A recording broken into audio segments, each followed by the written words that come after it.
Nous sommes le lundi 16 mars 2020 et nous vivons des moments assez historiques avec cette mise en confinement décidée par le gouvernement. Ça me semblait donc important, malgré que je n'ai pas les moyens habituels pour enregistrer mes vidéos, de partager un minimum de recommandations pragmatiques pour vous aider à gérer vos finances en période de crise.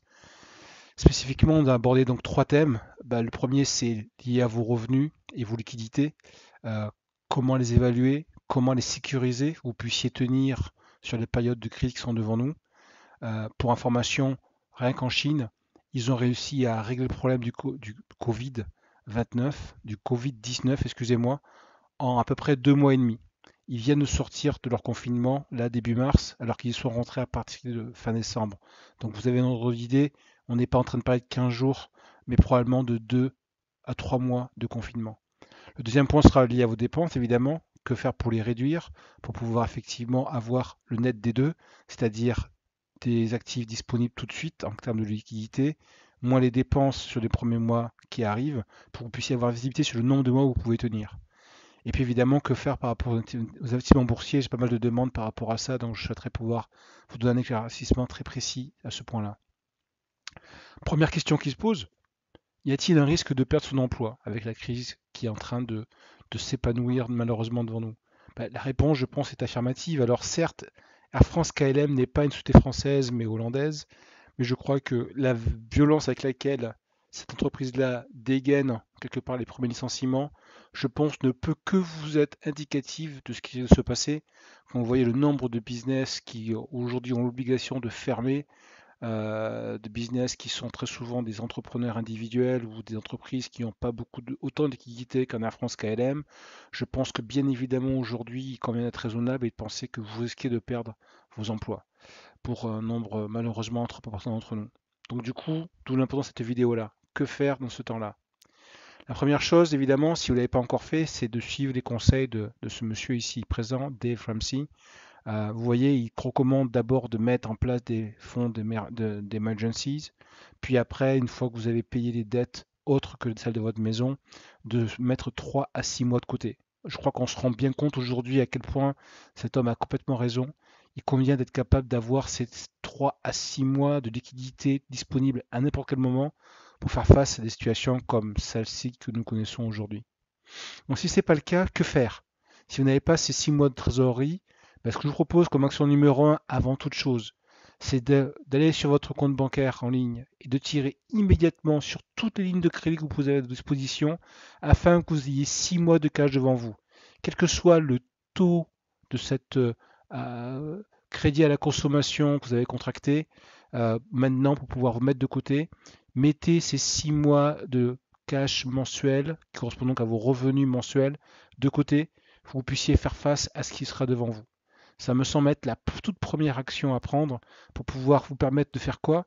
De vous permettre de vous payer la paix de votre esprit, de vous permettre de savoir que le cash sera la clé qui vous permettra d'accéder aux différentes dépenses, que ce soit par exemple dans les grands supermarchés, pour accéder aux différents denrées alimentaires dont vous allez avoir besoin. Donc votre responsabilité numéro 1 en tant que père et mère de famille, c'est de disposer du cash pour faire face à vos dépenses les plus élémentaires sur les premières semaines et mois à venir. Bien évidemment, si vous l'avez entendu, pour pouvoir ne pas vous être dépendant de votre d'un seul évidemment employeur, il s'agit de diversifier vos sources de revenus. C'est quelque chose qu'on a déjà vu par un certain type de vidéos que j'ai pu faire auparavant, mais quand on regarde le profil des gens qui sont riches et quand on regarde comment viennent leur richesse, c'est parce qu'ils ont effectivement deux ou trois sources de revenus qui permettent, voire même pour certains d'entre eux, d'être indépendamment financièrement parce qu'ils n'ont plus besoin d'attendre le revenu d'un employeur pour pouvoir vivre. Donc la moralité de l'histoire aujourd'hui, c'est qu'il va bien falloir, dès qu'on sortira de la crise, dès le début, après avoir créé effectivement ces différents baby steps pour pouvoir faire en sorte que vous disposiez de sources de liquidité pour des moments d'urgence, c'est le plus tôt possible de créer votre patrimoine en acquérant des actifs qui auront la capacité de générer de revenus complémentaires pour vous et de ne pas hésiter à aller notamment dans l'investissement locatif qui est un très bon moyen de pouvoir y parvenir. Voilà, pour vous donner une idée, encore une fois, la répartition des revenus de ces différents millionnaires-là. Action numéro 2 que je vous propose de faire, c'est pour ceux qui ont comme moi des revenus locatifs, bah, c'est d'avoir du cœur. Même si j'ai entendu il y a quelques minutes que le gouvernement a décidé de suspendre les loyers et de suspendre d'ailleurs aussi les emprunts bancaires, je crois que la première chose qui consiste à faire, c'est de montrer que vous avez du cœur, de la solidarité, que vous appuyez vos locataires, connectés de leur santé, que vous montrez que vous êtes avec eux dans ce moment-là et que vous êtes quelque part content de leur proposer ainsi un lieu où ils vont pouvoir être effectivement en sécurité pour les semaines à venir. Hein, je crois que vous avez là un rôle très important que vous avez joué en créant ce bien-là, que eux ne vous paieront pas pour la semaine et les mois à venir, certes, mais vous n'aurez pas à payer la mensualité de votre emprunt de l'autre côté. Je crois que c'est un moment important de montrer votre solidarité et de montrer que vous, au-delà de la location et de la source de revenus que vous avez ici, vous avez d'abord et avant toute chose une relation spécifique avec quelqu'un qui est votre loyer, votre locataire. Donc à mon avis, n'hésitez pas à montrer votre solidarité et à les appeler. Je pense que ce sera un très très bon point pour l'avenir. Action numéro 3, elle est relative à vos dépenses. Si vous n'avez pas encore fait, il est plus que temps d'avoir un budget de dépenses. Et pour ceci, pour être encore plus pragmatique, je vous invite à aller tout de suite sur votre App Store préféré et télécharger l'application Bankin. Vous allez voir, elle a un onglet qui va vous permettre, dans son fonctionnement, est très simple. Vous allez pouvoir rentrer vos coordonnées bancaires dans l'application et elle va directement se connecter pour récupérer vos transactions sur vos comptes bancaires. Ceci va permettre après de pouvoir, en l'aidant un petit peu, de pouvoir comprendre par catégorie de revenus et de dépenses que vous dépensez concrètement dans le passé. Sur la base de l'historique, vous allez pouvoir donc ainsi définir exactement par catégorie quelles sont les dépenses, je dirais, les plus probable que vous aurez pendant les mois à venir. Ça va évidemment, vous allez retirer les dépenses de sortie, vous allez retirer les dépenses somptuaires, les dépenses de vacances, vous allez vous concentrer sur les dépenses qui sont liées à l'alimentation et aux éventuels paiements de certains types de charges comme l'essence ou autres charges impératives dont vous allez avoir besoin. La santé sera évidemment un point que vous pouvez aussi faire attention car vous aurez sans doute besoin d'accéder à certains types de médicaments dans les semaines et mois à venir. Une des actions que vous allez pouvoir prendre sur vos dépenses qui vous seront visibles, c'est de prendre tout de suite action pour aller sur le site impôts.gouv.fr et d'annuler complètement tous les prélèvements de sources étatiques. Je pense aux impôts, taxes foncières, taxes d'habitation qui peuvent être éventuellement prélevées mensuellement, mais n'hésitez pas à aller aussi directement vous opposer au prélèvement de Gaz de France, d'EDF et de toute autre entité, je dirais, étatique ou de collectivité locale, qui ont pour mission, en temps de guerre, et le président l'a répété à multiples reprises, de nous porter ici assistance et je dirais conseil, et non pas pour pouvoir nous prélever des sommes qui sont supposées être d'abord pour la préservation de nos familles. L'action numéro 5, évidemment, c'est autour des prêts immobiliers. Alors, encore une fois, je sais que le président l'a dit, nos prêts vont être suspendus. J'ai tendance à dire, aidez-vous vous-même, plutôt que d'attendre que le gouvernement le fasse pour vous. Contactez votre banquier le plus tôt possible. Actionnez vos clauses de modularité qui permettent de pouvoir éventuellement suspendre pendant une durée de temps donnée vos échéances de prêt. Je pense qu'il faut partir sur 6 mois minimum, voire même pour un an, si vous voulez vraiment prévoir loin devant vous. Mais faites en sorte de prendre action plutôt que d'attendre que le gouvernement le fasse par magie. L'idée, encore une fois, l'objectif pour vous est d'avoir la paix de l'esprit. Car vous aurez pris ces actions-là, vous allez pouvoir ensuite être capable vous verrez très bien quels sont vos revenus que vous attendez sur les mois à venir. À tout le moins, les liquidités, j'espère les 6 mois, seront visibles face à vous. Vous aurez réduit vos dépenses pour que vous puissiez savoir, avec cette soustraction-là, divisé par le nombre de dépenses mensuelles, quel est le nombre de mois pour lequel vous allez pouvoir tenir.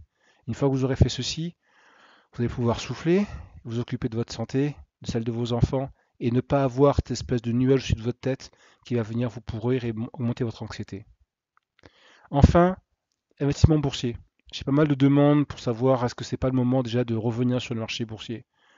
Quand je regarde la chute dans laquelle nous sommes actuellement, on est passé de 6000 points à 3800 points en même pas 2 semaines.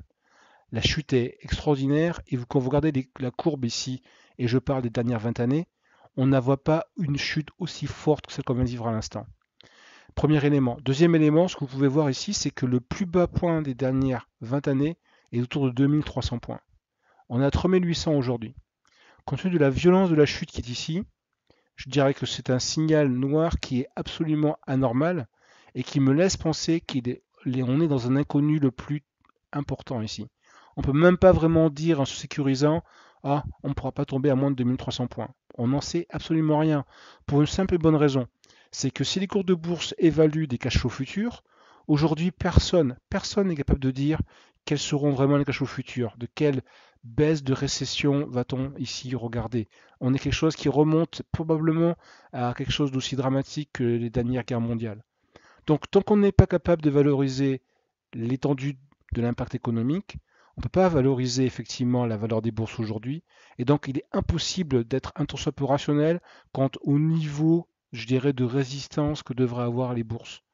À mon sens, la meilleure chose à faire, c'est encore une fois d'être patient, de ne pas réagir par l'émotion de l'appât du gain, mais d'abord de faire face à vos dépenses les plus euh, urgentes, de vous tenir effectivement prêt avec du cash pour pouvoir réinvestir, mais attendons de voir un petit peu le pire de la crise de Covid-19 se passer pour pouvoir voir un petit peu quels sont un peu le tas un peu des chantiers devant nous.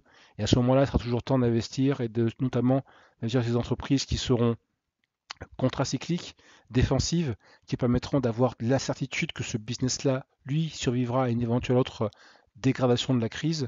Et à ce moment-là, je pense qu'il sera temps, dans ce cas-là, de faire face à ces obligations patrimoniales qui nous permettront de prévoir l'avenir. Mais pour l'instant, la priorité me semble plutôt liée à notre santé, nos familles et la préservation de notre propre emploi. Donc encore une fois, je vous déconseille de vous jeter dans une eau déchaînée. Il est visiblement trop tôt pour pouvoir se positionner. Donc j'espère que cette vidéo vous sera utile pour prendre action, pour préserver vos revenus, vos liquidités, diminuer vos dépenses et avoir la visibilité sur comment vous allez pouvoir passer ces moments extrêmement difficiles auxquels nous faisons face. Et peut-être que pour l'investissement boursier, il est peut-être encore un peu trop tôt pour pouvoir se lancer. Merci et à bientôt.